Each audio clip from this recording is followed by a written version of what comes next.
আজকে এই ভিডিওতে একবার ক্লিয়ার করে দেব যে আমার লাইফে কয়টা প্রেম করছি, এখন কি বয়ফ্রেন্ড আছে কি না, কার কারণে একটা সময় আমি নাচারা ভিডিও বানাইতাম, পাগলের মতন ভিডিও বানাইতাম, এটি আজকে শেয়ার করব।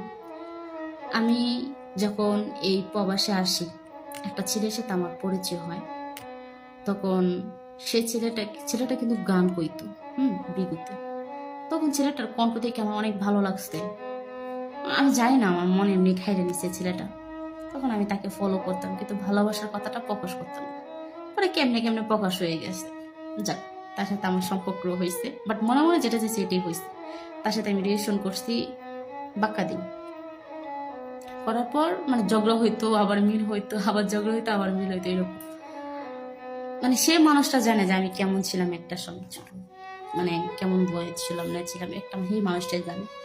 কিন্তু সেই মানুষটা এখন কিন্তু আমার জীবনে নাই।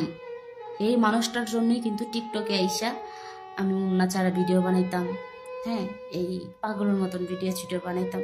ব্যাস এটাই, মানে তাকে দেখানোর, মানে দেখানো বলতে কি আমার নিজের মনটা সান্ত্বনা করার জন্য টিকটকে আসা। তখন আমি যখন বুঝতে পারলাম না, ছেলেটা যত আমাকে এখন ভালোবাসে না, অন্যজনকে ভালোবাসে, অন্যজনকে নিয়ে সুখে আছে, তার পিছে লাগে কেন আমার জীবনও নষ্ট করবো। তখন আমি আর এই ধরনের কোনো নাচারা কোনো কিছু ভিডিও ছিডিও বানাই না। আশা করি আপনারা দেখতেই পাচ্ছেন যে আমি কতটুকু পরিবর্তন হয়েছি। তখন আমি টিকটক কিন্তু অ্যাক্টিভ থাকি না এখন বর্তমান। তখন আমি এই ছেলেটার জিপ তোলার জন্য আমি তিনটা ছেলের সাথে টাইম পাস করছি, যেটা সত্যি কথা। আমি টাইম পাস করছি। একটা হচ্ছে লাইকিতে, একটা হচ্ছে টিকটকে। দুইটা ছেলেই আপনারা আশা করি চিনেন। তো যদি না চিনেন, এটা আমি চিনাই দিব, সমস্যা নেই। একটা হন বর্তমানে আমার বন্ধু হিসেবে আছে, আর একটার সাথে আমার এবার কোনো কথা হয় না, বাট মাঝে মাঝে দেখা হইলে টিকটকে তাহলে ঝগড়া করি, এতটুকুই। তো এই দুইটার সাথে আমি টাইম পাস করছি, যেটা সত্যি কথা, বাট মন থেকে ভালোবাসিনি। তারাও টাইম পাস করছে, আমিও টাইম পাস করছি, সমান সমান। এটিকে আর কারো কোনো ছেলেকে আর কখনই ভালোবাসি না, বাট এমনি মানে অনেকের সাথে বন্ধু হিসাবে, ফ্রেন্ড হিসেবে কথা মতো বলতাম, এতটুকু। বাট এখন থেকে আমার জীবনে যাকে সত্যিকারে ভালোবাসে, সেই মানুষটা যত ভালোবাসার মূল্য বুঝে নেয়, তখন নিজেকে পরিবর্তন করা শুরু করলাম। যে না, নিজেকে একটা ছেলের জন্য তো নিজে খারাপ হইতে পারবো না। খারাপ হলো তো আমাকে বলবে, থাকে তো বলবে না। বিষয়টা তো আপনারা তো জানেন না যে কার জন্য কারো পয়সা আসে বিষয়। তো সেই মানুষটার জন্য টিকটকে আমি মানে ভিডিও ছিডিও বানাইতাম, এতটুকুই। সেই মানুষটা এখন তার ফ্যামিলি নিয়ে ভালো আছে, তাকে নিয়ে ভালো আছে, এখন ফ্রেন্ড হিসেবে আছি, কথা মতো বলি মাঝে মাঝে। কিন্তু একটা কথা কি জানেন, আমার মনে কোনো রাগ নাই, ঠিক আছে? আমার যত বড় শত্রু হোক, আমি তাদের সাথে হাসি মুখে কথা বলি। আমার সাথে যারা কথা বলে তারাই জানে আমি কেমন।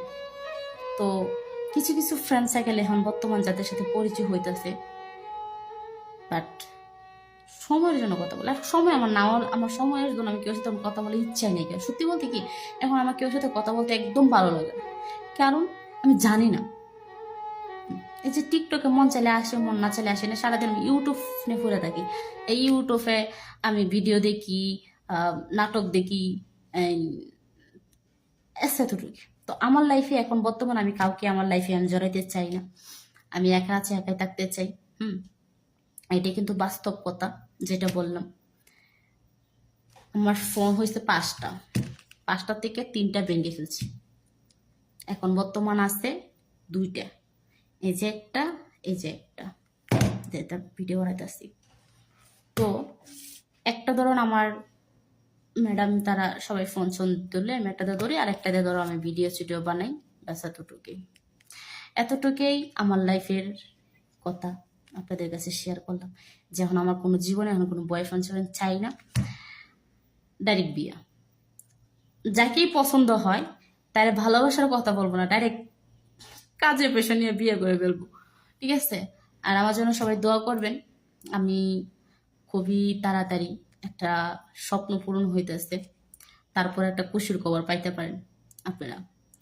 ব্যাস এতটুকুই, আমার লাইফে আর কোনো কথা নাই। আর যে 2টা ভিডিও বানাইছিলাম, এই 2টার ভিডিও কিন্তু নেক্সট ভিডিও কিন্তু আবার আসবে, আরো 3টা ভিডিও আসবে। আমি ভিডিও বানাইছি, বাট এটি ছাড়বো একসাথে, তো 2-3টা ছাড়া সম্ভব না। তো এটা ছেড়ে দিব, আর বাকিটি কালকে ছাড়বো। ওকে, আল্লাহ হাফেজ, বাই। তখন আমি ছেলেটাকে ভীষণ ভালোবাসতাম, যে ছেলেটাকে পাগলের মতন ভালোবাসতাম 2015 সালে। তখন আমার বয়সই অল্প, তারপরও তাকে ভালোবাসতাম। হুম কিন্তু প্রথম ভালোবাসা তো, তাই ছেলেটা আমাকে কখনই ভালোবাসতো না। কারণ আমি কালো ছিলাম বলে আমি আহ, বড় মানুষের মতো চলাফেরা করতে পারতাম না, সাজগোজ করতে পারতাম না, এগুলো। তখন এভাবে এক এক করে অনেকবারই আমার আঘাত দেয়, অনেক কষ্ট দেয়। অন্য মেয়েদের সাথে কথা বলতো, অন্য মেয়েদের সাথে মেলামেশা হইতো, তো আমাকে কখনই ভালোবাসতো না। তখন আমি নিজেকে নিজে বুঝতে পারলাম যে সে মানুষটা আমাকে ভালোবাসে না, আমি কেন তাকে এখন ভালোবাসতে যাব? আমি তার জীবন থেকে চলে যাব, আর পরিবর্তন হয়ে তাকে দেখাই দেবো যে আমিও পরিবর্তন হয়েছি। একটু ধৈর্য ধরতে হয়, কিন্তু তার মাঝে ধৈর্য ছিল না।